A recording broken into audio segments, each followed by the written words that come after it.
going to be reacting today to Cecilia Bartoli's Agitata da due venti. This is a kind of famous performance in the opera community. I feel like a lot of us have heard this. Cecilia Bartoli, if you haven't heard of her before, or if you're new to opera, she is a fantastic soprano. She's performed all over the world, but she kind of started performing this niche repertoire that's like crazy coloratura or like super underrepresented repertoire. It's really cool to get to hear this kind of music. This is an opera by Vivaldi, a very lesser known opera by Vivaldi. It is absolutely beautiful. It is a very crazy aria. And what I absolutely love about Cecilia Bartoli is the fact that she is really unapologetically herself. And she's had some mixed reviews from critics in the past. Some critics have said she kind of has like machine gun coloratura, or that it's a little bit too much, but I actually think she's just enough. And a lot of people say she has crazy facial expressions on stage. I can always identify whenever I hear Cecilia's voice. I can always pick her out of a crowd. She always stands out. So I kind of love her. She's kind of one of my favorite singers out there, so I'm super excited to react to this video. She chose that she wanted to be a little bit out of the box with the repertoire that she chose for her career, and she's created her own identity in the arts because of that. And I think that's something that's really cool and something that I want to do in my career as well. Without further ado, I'm gonna put my headphones on and we're gonna react to Cecilia Bartoli singing Agitata da due venti.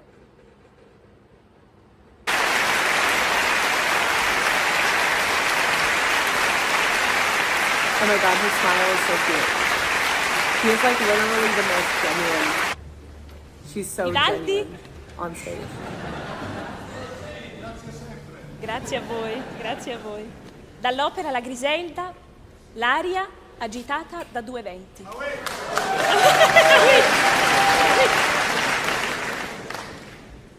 You can already tell she's excited.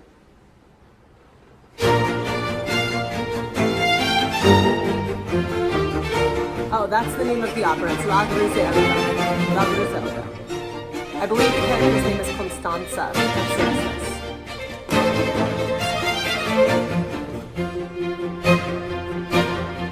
You can already tell the tempo is going to be really fast.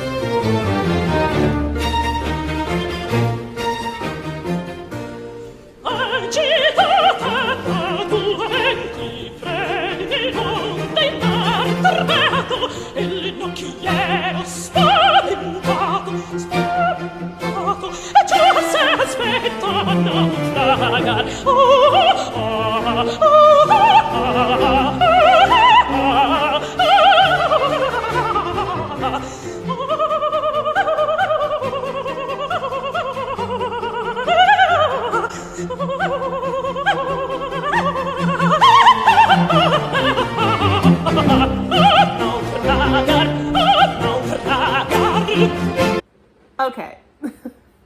There's a lot that happened in just that chunk. My first observation is, like, if you noticed at the beginning, what I absolutely love about her and what is kind of the mark of a real professional artist is when they set you up dramatically in their facial expression and in their demeanor for what is to come. Like, obviously, just from like a Cecilia perspective, you can tell she's super excited about this repertoire, but then like also she's setting the audience up to be excited about her performance and to be emotionally engaged in her performance by immediately getting into her character or immediately getting into performance mode during the intro, even when she's not singing. My professor in grad school used to say that was the difference between seeing a grad student that's a little bit more experienced get up on stage and perform versus maybe an undergrad that's just starting their musical journey, because it's the mark of somebody that's nearing that professional level when you can get the audience engaged right away. What's crazy about this piece, I think, is the interval leaps and the agility that it takes to sing it. And so with those huge interval leaps, you do see her doing a lot of movement with her face. I don't necessarily think that it's necessary for her to produce the sound. I think the reason she does it is because she just has a lot of different vowel placement settings or a lot of mouth positions for different ranges of her voice that she has mapped out. She knows exactly what she needs to do at every given moment. That being said, I don't think moving your neck or your shoulders or anything like that is necessary. I think that's her way of doing things, and it's very effective for her, and it doesn't sound like the sound is under supported, so I don't worry about it. But she also really wants these like very rich notes in the lower register, and then goes much lighter when she gets toward the top of every vocal line, especially in that coloratura. She kind of like dynamically pulls back a little bit. She goes a little bit more like mezzo piano, and she has an ability to create a lightness and a buoyancy during that coloratura that makes it super accurate. It's just very fast coloratura, where it takes a very agile coloratura voice to sing this role. Now she sings she's a little bit of like a sufficient, I guess, because she sings soprano repertoire, but she also sings some mezzo repertoire. A lot of places categorize her as more of a mezzo soprano, but she sung stuff like Susanna in Figaro, which is usually kind of like a lighter soprano that sings that. And she's also sung this aria, which when I looked it up, and I don't know, correct me if I'm wrong, but when I looked it up, it actually said that this aria usually goes to a dramatic coloratura. She's kind of testament to the fact that she sings what she can sing comfortably over an orchestra, and she does a very good job at it. I love her. So she's also very sincere in her performances. So let's keep watching.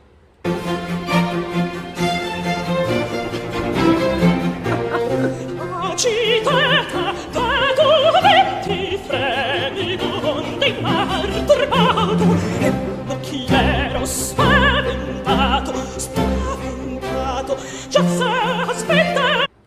Okay, real quick, when she was like, spaventato, spaventato, she did kind of like a back off. Every single time that she repeats text, it's always different. And that's really cool. It's like a brand new thought. And that's something that I was told by my instructor pretty early on in my training, was that whenever you have a super repetitive piece like this, always create a separate thought with every time you repeat the text. There's a reason why text gets repeated. There's a reason why the composer wanted to set that text over and over again. It's usually because it's an important thought. But that doesn't mean that you can't discover the thought all over again and make it interesting for the audience, despite the fact that it's repetitive.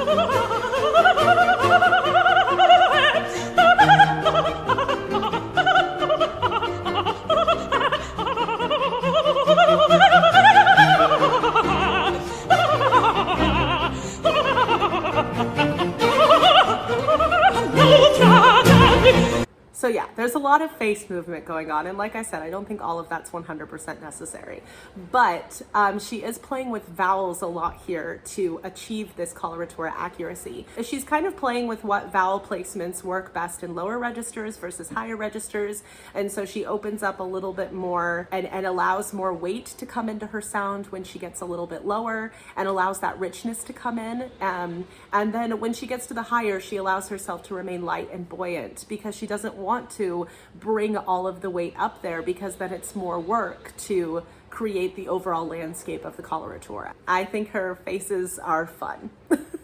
I say, in a world where everyone's going to tell you to be like everybody else, be yourself and you will stand out. Let's keep going.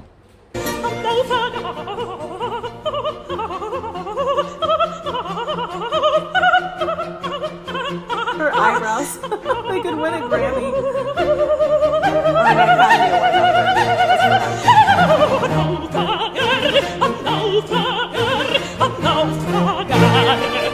God, the richness in that low. She uses some chest voice down there too, and that's completely fine. You can use chest voice as a classical singer. Use it tastefully, but still.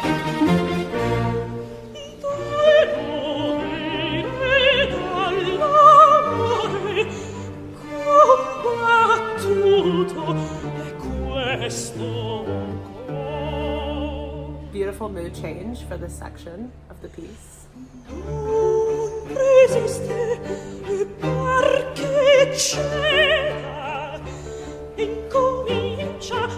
What I love about her is the fact that she puts so much intention into every single note and word that she sings. You can tell she really understands the text. And then on top of that, she is also very good about creating a contrast, because now you have like a more legato section that comes after all of that Spitfire coloratura. So it's really cool to see that contrast, and it piques our interest during kind of a more chill or less thrilling part of the aria.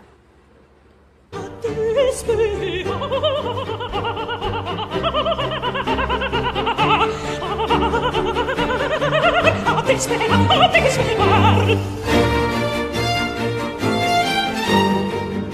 back to that A.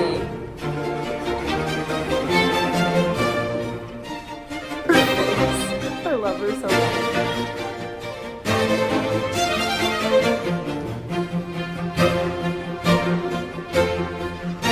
She moves with the orchestra a lot. You can tell she feels that really deeply.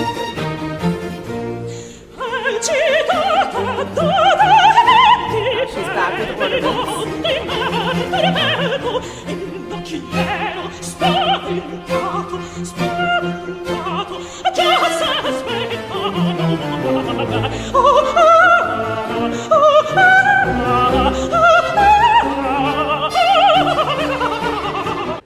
Okay, what I love about those descending coloratura lines are the that part. What I love about that is the fact that she's really unafraid of using her chest register, and she kind of draws from that, and she's kind of like, she gives off the sensation that she just leans into those register changes. She is happily riding the roller coaster, and I see a lot of people try to like work against the roller coaster ride of some pieces sometimes, where they get really, really tense up, and sometimes I feel like she has like a tiny bit of tension, to be honest, but what singer doesn't? And then on top of that, she is very, very willing to sort of ride the wave. She's very confident in her ability to pull off this piece. She's not apologizing for anything. And she's really allowing her voice to freely go where it needs to go, instead of resisting it or causing tension in the body as a result. And so it's really cool. You see her lean into the chest register. You see her pop back up into head voice. And yeah, you can use your chest register as a classical singer. I think there's many different examples of repertoire where it can be very useful and very colorful for a singer to do it, and very expressive. She's super expressive in what she's doing here. Long coloratura line. Those vowel changes again.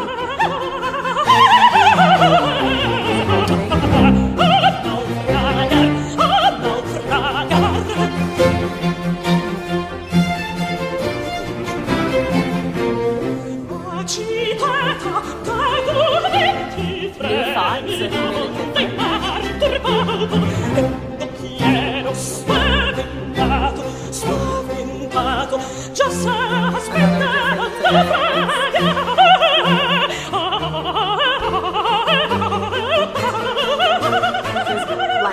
Lightening up. Yeah, she really lightens up. Oh, it's beautiful.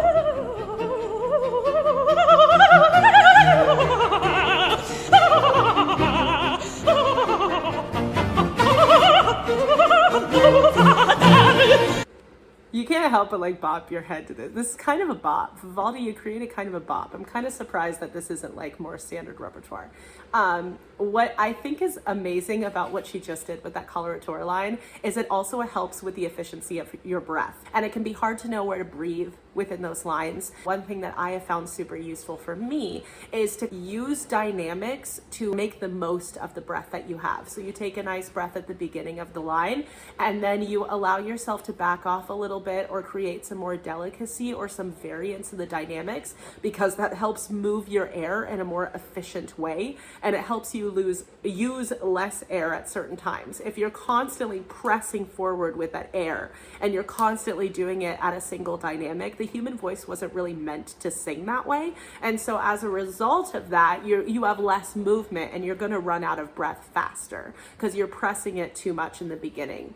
What she does is she gets really, really light, and then she comes in with more volume at the end, more dynamics. The result is that she's able to more efficiently get through that phrase phrase, and she doesn't have super labored breathing, or she doesn't have to stop and take a catch breath, which is why it comes off as so freaking impressive.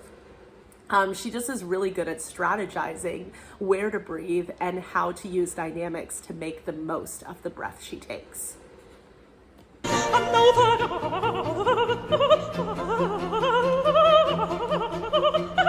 Doing great with the staccatos too.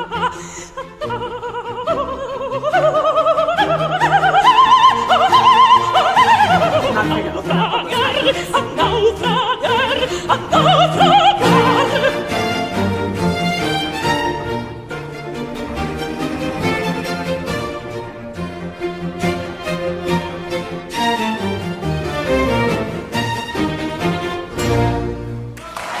and a very well-deserved thunderous applause. So a lot of times you're told not to aspirate on coloratura, especially if you're doing coloratura lines in the Romance era. You don't want to have that kind of aspirate H, the ha ha ha ha ha ha ha thing. You want it kind of more to be like an ah without the aspirate.